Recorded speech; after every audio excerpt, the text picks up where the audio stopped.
I just finished a set of 19 TikTok dance videos. So that's 19 minutes of dancing or about that.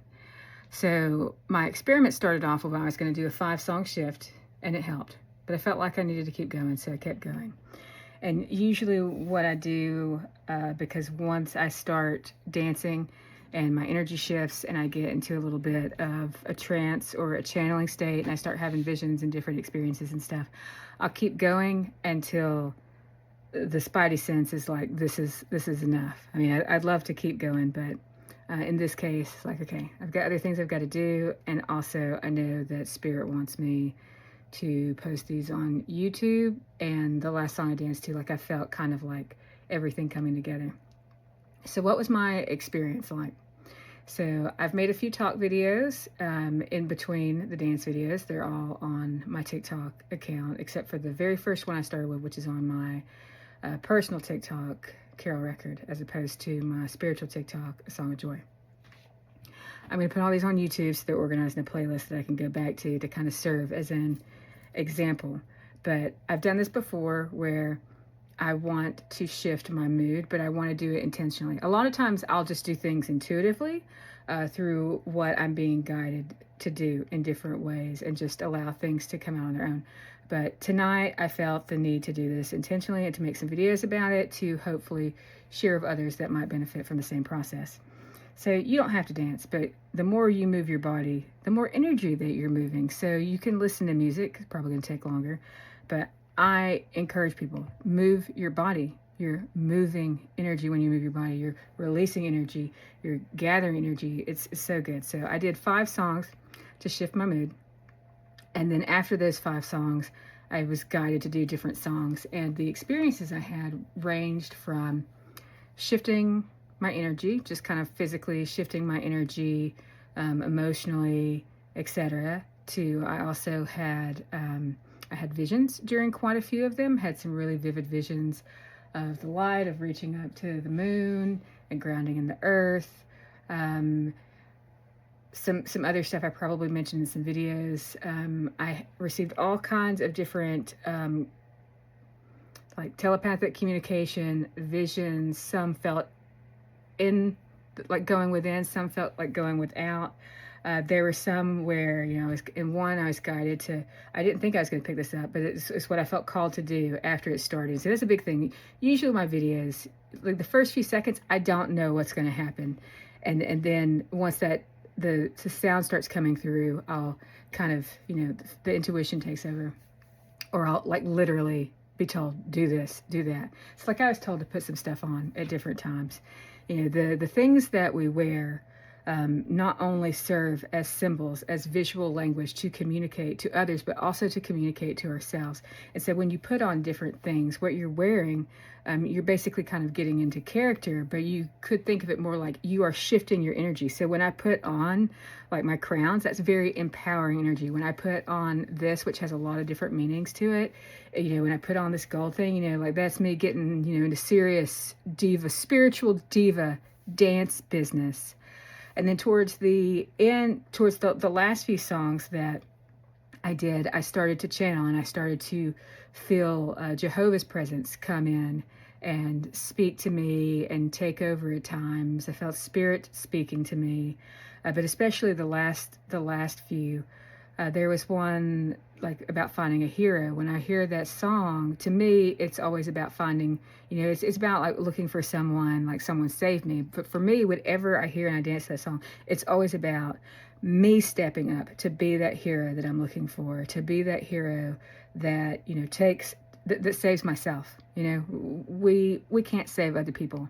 People have to save themselves, but we can show them the way. We can be examples, we can be support and stuff so that they feel more empowered to do so. Now, the very last song, the last few songs I did some with the mirror. I really like dancing with the mirror. I really like dancing with the selfie cam, which I didn't do tonight, but I like doing those things because those are a form of mirror work. And it can be unnerving to either look into the camera or to look into your own eyes in the video, but it is a form of mirror work, a form of confrontation, a form of seeing yourself the more you do it, the more comfortable you become with it. It's kind of like this like subconscious accepting yourself. It's very, very empowering. During a couple of those is when I really felt like Jehovah's presence come through. There was one about kings and queens, and I felt like he was kind of singing that to me, like I'm his queen in this case, and he's my king and all that kind of stuff. And then lastly, the last song I did was Like a Prayer, and I knew that I needed to do that one, though I thought I was going to do a different version of it, but I was going to go look for it, but when I opened up the recommended songs, it was there. How about that? So I did just the normal Madonna version of Like a Prayer. And when I did it, I was mostly looking into the mirror. And when I was looking into the mirror, you know, I was kind of seeing beyond and seeing like, both seeing like Jehovah through my own eyes, you know, inside of me. We all carry that divine spark. We're all connected and all that kind of stuff.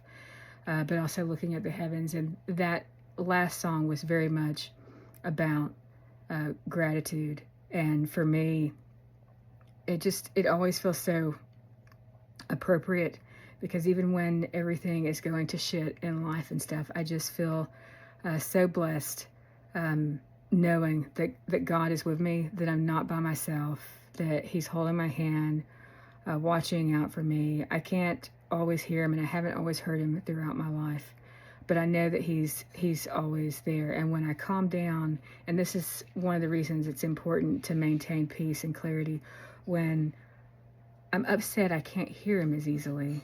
When I'm distracted, I can't hear him as easily. You know, I can hear him a lot more clearly when my heart is calm. And then also I had these thoughts during one of the songs about how I need to keep my vessel regulated and calm and hold on to my peace as much as I can, so that when Jehovah wants to speak through me or work through me, that he can, that, you know, I'm not an out of control car, that sort of thing.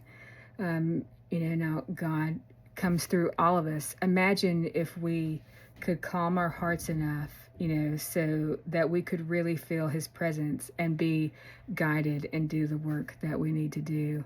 And, you know, just as a reminder, you know, I'm not a Christian, I'm spiritual.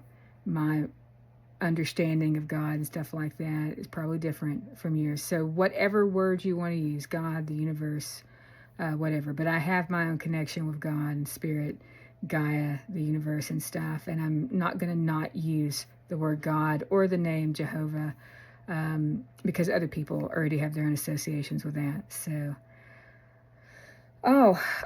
if you watch some or all the videos, I really hope that you get something out of it. And I'm going to try to eventually like kind of organize all this stuff into like a more coherent form. And if there's anyone that's interested in keeping up with it or being like guinea pigs and stuff like that, let me know, because I feel like the dance and the energy stuff and all of the stuff that I've been being guided by God and spirit to do over the last 6 years, it's all so that I can kind of amalgamate it and teach it to others, so that they can benefit from it as well. So hang in there, fight for your peace, be your own hero, and thank you for watching. Love you.